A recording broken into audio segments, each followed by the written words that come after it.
Hello and welcome to this lecture of mathematics. In today's part of straight lines, we are going to learn more about slope of the line. Now this topic we have discussed in detail, we have seen its applications in physics as well. But then today we are going to study slope with context of straight lines, and it will be purely mathematical application. So what is the slope of a straight line? If we consider any straight line, just a quick revision of what we had done earlier. Let's say this is a straight line and this is the angle theta that it makes with the x-axis. So tan of this theta, if we take, then that's called the slope of this line, because this line is defined by this particular slope. That's what it means. So if I consider this point, a lot of lines can be drawn from here and we can't define this line. So to properly define a line, one is this thing, that is we require the slope, and the other thing is point. So if we have these two things, then we can definitely define a slope. Also if we have 2 points, then also we can define the slope. Why? That we are going to see now. But the question is, how do we actually find the slope of the line? So there are various ways to do it. The one way, as I said, is tan theta. If you know the angle, then tan of that angle would give you the slope of that line. Secondly, the second method is, if we are given 2 points on this particular line, let's say this is x1, y1 and this is x2, y2, then also we can find the slope of this line. So one method is m equals to tan theta, which is very obvious if theta is given. Second one is, if we are given the 2 points, we can find the slope as y2 minus y1 by x2 minus x1. This is the second method. There is another method, that is, if we have the equation of this line, then also we can find the slope of this line. Let's say a general equation of this particular line might be given by ax plus by plus c is equal to 0, where this is the x-intercept, this is the y-intercept, and then of course this is the coefficient, but then we can find the intercepts also from here. So if such an equation is given to you, for example 2x plus 3y plus 5 is equal to 0, let's say this is the equation of the line, not necessarily this line, then we can find the slope of this from this particular expression, that is m is equal to minus a by b. So in this case the slope of the line is going to be minus 2 by 3. Now this we are going to discuss in depth.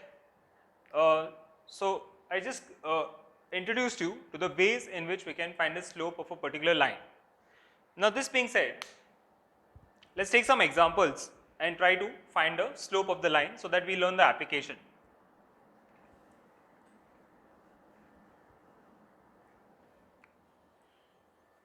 The other thing that you have to know is, if we have such an acute angle, that means the line makes acute angle with the x-axis, the slope is positive. So if theta is less than 90, then m is greater than 0, and if theta is greater than 90, then slope is less than 0. That means the slope will be negative of an obtuse angle line. For example, a line like this, which makes theta greater than 90, will have its slope less than 0. That means slope is negative. Now after this, what you need to know is the two standard conditions. So one standard condition is that the slope of any line which is parallel to x-axis is 0, and the slope of any line which is perpendicular to x-axis is infinity, because tan of 90 degrees is not defined or infinite, as we said. So which means that the slope of x-axis is 0 and slope of y-axis is not defined or infinity. Let's take a few examples. Also there is one other thing that we need to discuss, that is, let's take two straight lines. If these two straight lines are parallel, And let's say this is the slope m1 of first line and slope of the second line is m2. So we can say that m1 is equal to m2. That means this is the condition for two lines to be parallel. And if the two lines are perpendicular, then let's say this is m1 and this is m2, we can obviously say that m1 into m2 is equal to minus 1. This is the condition for lines to be perpendicular.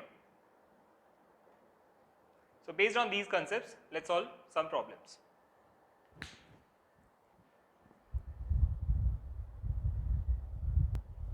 So first problem is as follows.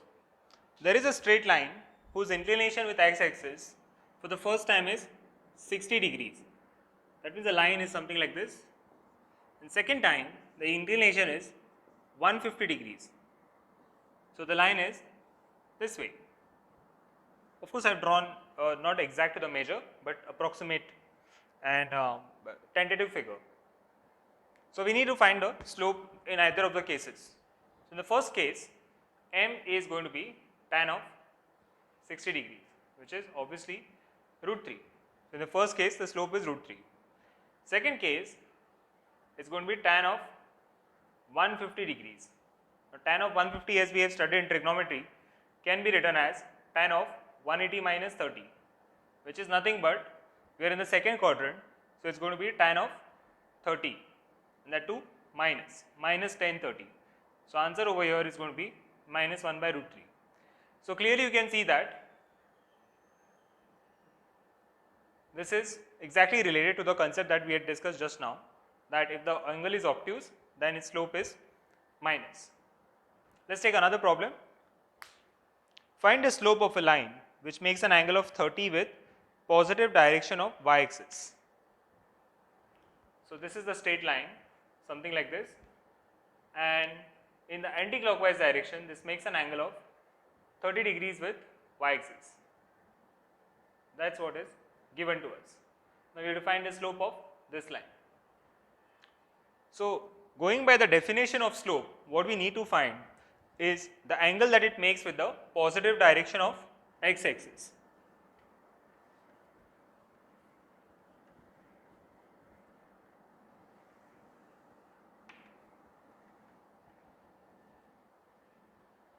So this is 30, that which means that this also should be 30, and if this is 30 then this should be 60. This angle should be 120. So you can clearly see that the angle that we are concerned with is this particular angle, because we want the angle with positive x-axis. So the slope of this line is tan of 120, which is minus of tan 60, and it's going to be minus root 3 in this case. So that is the answer to this question.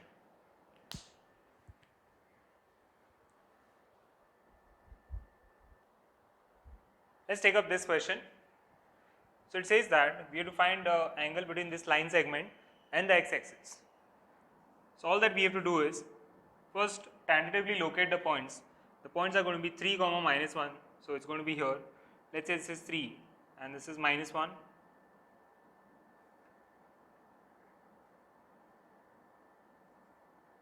Let's say this is that point 3, minus 1 and the point 4, minus 2, somewhere here.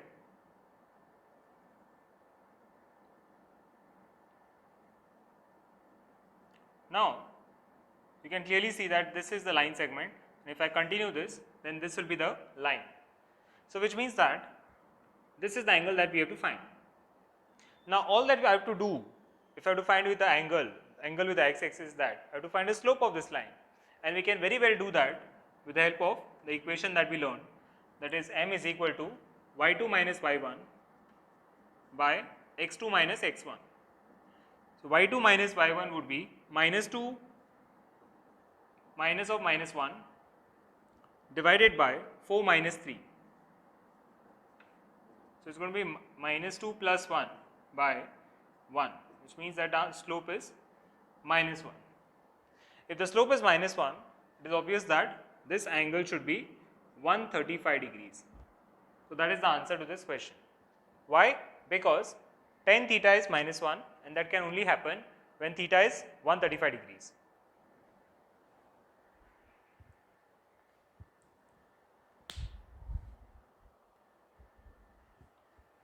Let us go to the next concept, that is angle between two lines. Let us say that these are the two lines. This is, of course, this is a coordinate plane and these are the two lines we are talking about. These are the two lines. Then there are two angles over here. One is this angle theta 1 and this angle is 180 minus theta 1. So, now my job is to find the value of theta 1, that is angle between two lines. Let us say that this is the slope of the first line, this is the slope of the second line. Considering that this is alpha 1 angle, this is alpha 2 angle, and of course m1 is going to be tan of alpha 1, m2 is going to be tan of alpha 2.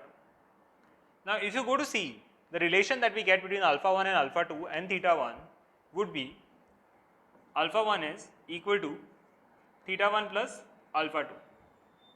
So, what is theta 1 basically? Theta 1 is alpha 1 minus alpha 2.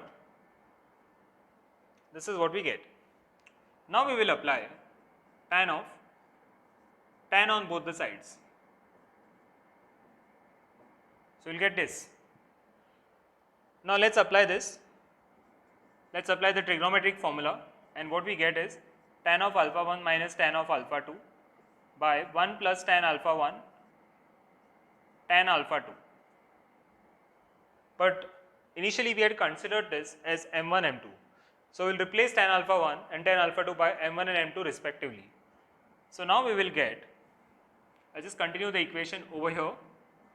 So, tan theta 1 would be m1 minus m2 by 1 plus m1 m2. That is what we get. Now, this is tan of theta 1. So, theta 1 we would receive from that. But then what if I want to find pi minus theta 1? Then obviously what we can do is, we can, whatever we have got from here theta 1, that 180 minus that angle would give us the other angle as well. But because this can give us the two values, so we will include both the values of theta 1 and pi minus theta 1 in one single expression and we will write it as tan theta. So, I am replacing theta 1 by theta and I will just write it as theta and pi minus theta. Tan theta would be mod of m1 minus m2 by 1 plus m1 m2. Now, why I have written this is because when I remove the mod sign, the slope of this would be either positive or negative, because mod, when we remove from a certain expression, there are these signs. So, this expression would be like plus, minus and this expression. Now, plus means this theta and minus will correspond to pi minus theta, that is obtuse angle, because we know that tan of obtuse angle is negative. So, if you want to find this angle between two lines, then this is the expression that we are going to use.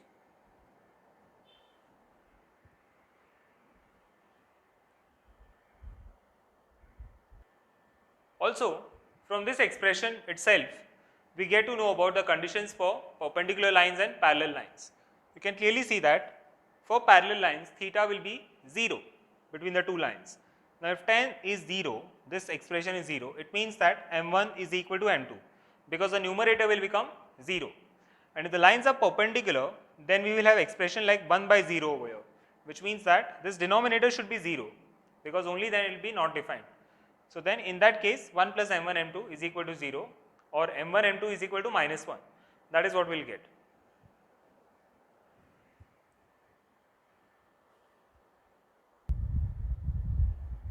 You can see the next problem.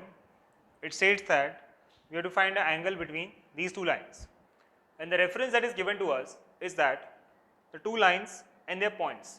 So, these 2 points lie on line 1 and these 2 points lie on line 2. So, with the help of that we can find the slopes m1 and m2. So, m1 would be given by phi minus of minus 2 divided by 3 minus So 7 by 1, that's slope 1, and slope 2 would be given by 3 minus 0 by 2 minus 0, slope would be 3 by 2. So now that we have got the two slopes, we are in a position to find out the tan theta. So tan theta according to the formula is m1 minus m2 by 1 plus m1 m2. That's what we learned. So m1 as we know is 7 minus 3 by 2 divided by 1 plus 7 into 3 by 2. Now this is going to be 14 minus 3, that is 11 by 2 divided by 2 plus 21, that is 23 by 2. Of course there is a mod sign. Now inside it's positive, so it doesn't make a difference. Now somebody can choose this as m1 and this as m2. In that case you will get 3 by 2 minus 7 and the answer is going to be negative. But since there is a mod sign, it doesn't make a difference in this case. So the answer over here is going to be 11 by 23. That is going to be the slope. I mean, that is going to be the tan theta. But then what we are interested in is theta. So theta is going to be tan inverse of 11 by 23. That is the answer to this question.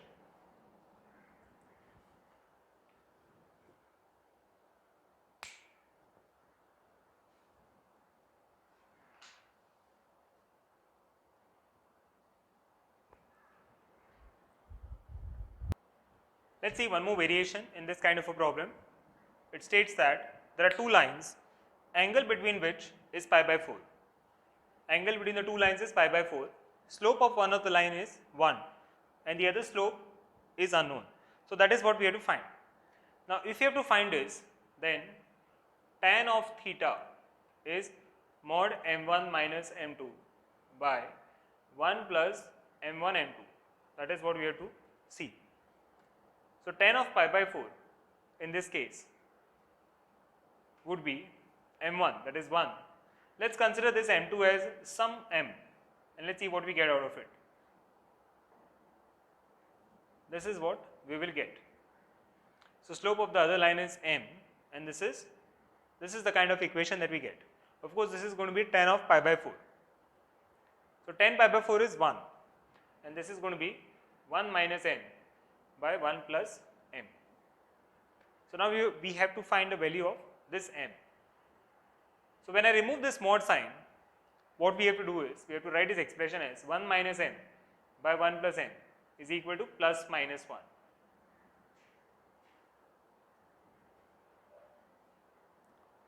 So when we multiply, we'll take cases. Case 1 is when this is positive. So 1 minus m is equal to 1 plus m. That's what we get. And then we achieve m as 0 in this case. So in the first case m is 0. In the second case, when we take this as minus 1, I am going to get minus m minus 1. So it's going to be 2m. So m goes in this case, that is why other slope is not possible.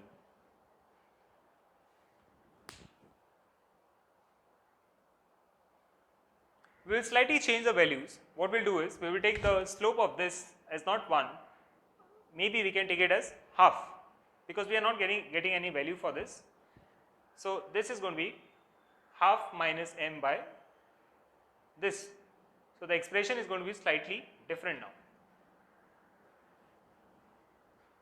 So the expression would be 1 minus 2m by 2 plus m is equal to plus minus 1. And now if I take case 1 with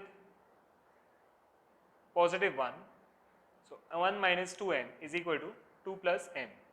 So it's going to be 3m is equal to minus 1. So m is minus 1 by 3 in the first case. In the second case, we will take the same expression with a minus 1. So 1 minus 2m is equal to minus 1 into 2 plus m. So it's going to be 3 is equal to m. So m is 3 in the other case. So there are two values of m possible for which the angle between these two lines is going to be pi by 4.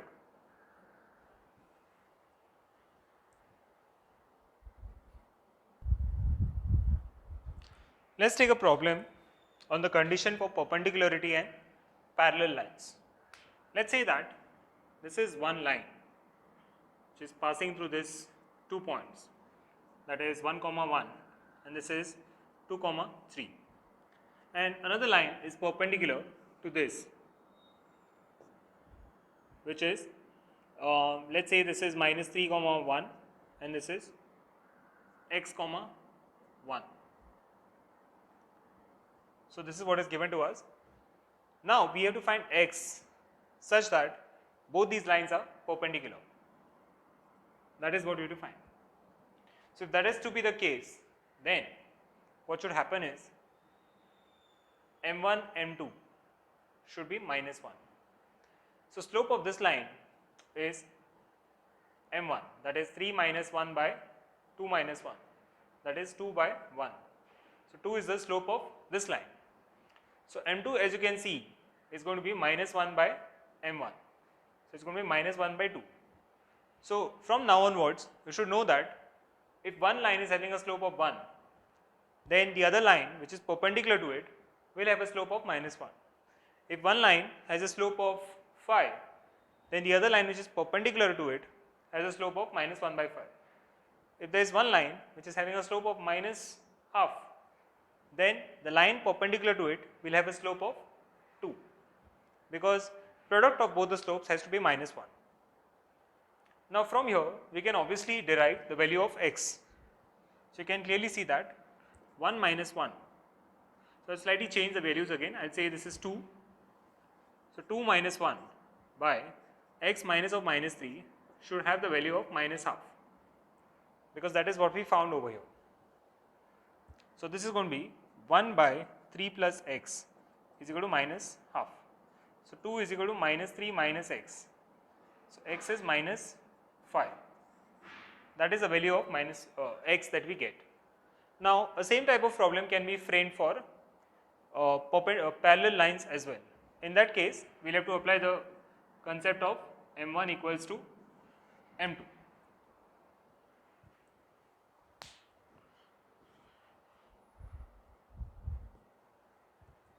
Now a very important concept that is related to the slopes is that of collinearity. We just saw that 3 points can be proved collinear if the area of triangle is 0. So that is one way of proving the collinearity. There is another way through slopes that we can prove that 3 points are collinear. Let's say A, B and C. These are the 3 points that we are talking about, and they are lying on a line. But then how do we prove that they are collinear?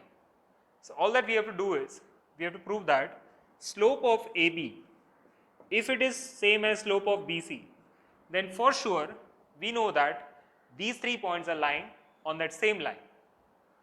Let's take an example. Let's say that this is the line that we are talking about, and the line that we are talking about is x plus y is equal to 10. So in this case, let's take 2 points on this line. That is, one point could be 5 comma 5 and the other point could be 0 comma 10. So 0 comma 10 would be here, and this third point we can take as 10 comma 0. You can clearly see that these 3 points are lying on the line and they will have the same slope obviously. So first we will choose these 2 points. It's going to be 10 minus 5 by 0 minus 5. So slope is going to be minus 1, as you can clearly see. Now we take these 2 points. So the slope is going to be 5 minus 0 by 5 minus 10. In this case also the slope is minus 1. So given that the slopes, the 3 points are lying on the line, obviously the slope between any of the 2 points is going to be same, and that is a way to prove that the 3 points are collinear or lying on the same line. So through this, through the concept of slope, or the other name of slope is gradient, we have proved a lot of things, and we have understood how to apply the concept of slope to find whether the lines are perpendicular or parallel, and also we have learned the condition for collinearity.